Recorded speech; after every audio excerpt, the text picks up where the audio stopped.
I really want to put out a shout out there to Betsy and I always ask Jamie for being great hosts. They've always made sure refreshments and food has been available and that we can eat it. Thanks to our judges for taking your time out of your day to see what we've done this last weekend. And all of the other sponsors who I'm not familiar with at all. Thank you very much for doing it. Okay, a few years ago, Edward Snowden was in the news. He was a leaker for the NSA. He used email to converse with journalists and other folks, but that email was encrypted in a way that the provider could undo it. They could get the raw contents and give it to the government. About that time, I was thinking of, well, how could it be done better? How could a provider provide email services without knowing what's in the email and having to divulge those things? So I've been thinking about this project for quite some time, and this weekend presented a good opportunity that I could just sit down and focus on it.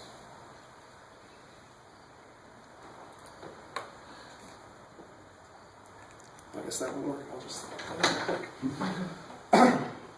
as I mentioned, the problem is people you don't want to have access to your emails getting access. The solution is to encrypt everything and leave as little detail as possible out there. One method to do this is using PGP or the open source version GPG to encrypt your files or your email or whatever, your pictures of fluffy and cute kittens. But as a provider, it presents a problem because you need to know who the message is going to, and people like to search their emails. But if you don't know the contents, you can't give them the email that has that username and password for their charter account or their bank or whatever. Okay, there are some technologies out there that do encryption for email. One of them is S-MIME, but it only encrypts the contents of the message, not who it's from or who it's to or when it was received or all the servers that it passed through. Encryption for users is an incredibly hard thing to do because you got to keep track of keys, you got to keep track of passphrases. If your computer dies, you lose those, so now you need to keep backup somewhere. Well, CDs get scratched, thumb drives die, paper gets wet, and ink smudges.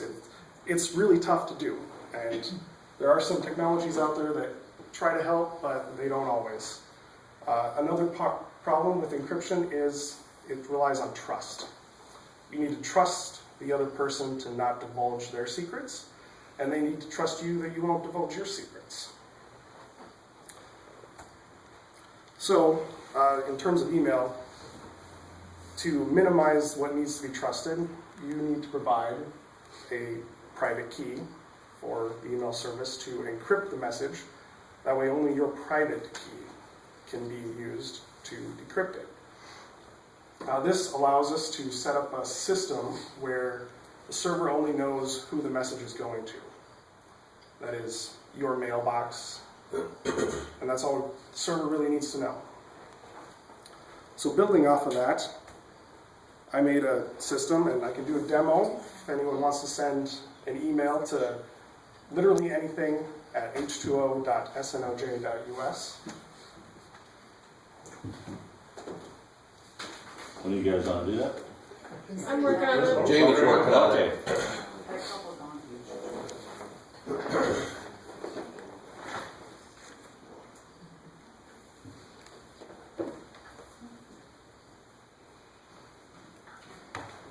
Let's see when it comes through.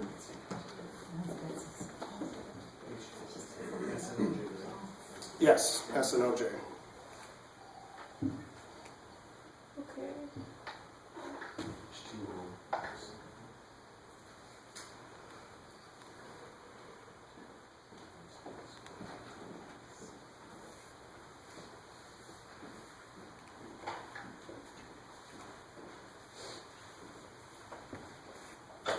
Looks like something came through.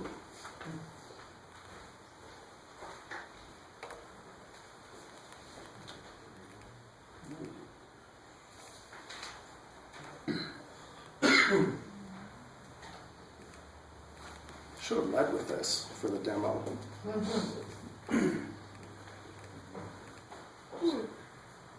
but it doesn't work.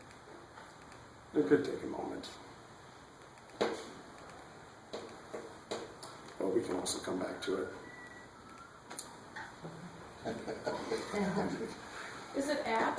Or no? Is it up there? H2O.SNO. Oh, okay. .us. Corey did send one, so I'm not sure if that came through yet, Josh.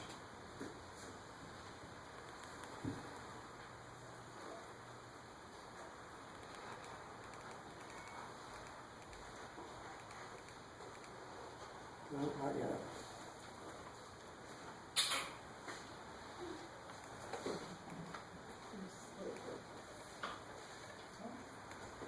Well, I can show you. A message I sent earlier to myself. This is an email I sent to myself earlier to an address at H2O. It looks like you just got something. Yeah, see, check now. Nope.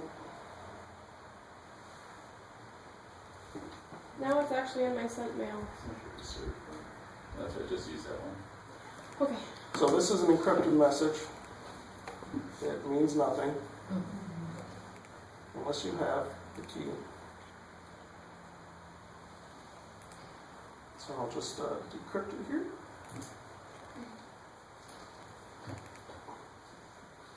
And there's the email. So Google has no idea what's in it. I can't search for it other than knowing about the time it arrived and all that. So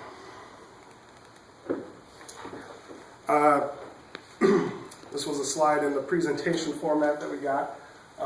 For potential business uses, businesses and individuals who want to keep things under wraps, as secret as possible. There are some solutions out there right now. I believe Barracuda has an offering. But this software, this open source software, could be a way for a company who wants to have better control over their stack, over their messages, to help keep it under control. For potential business opportunities, it could be cloud-based or sold as software as a service where the client installs it and runs it themselves, or obviously we host it.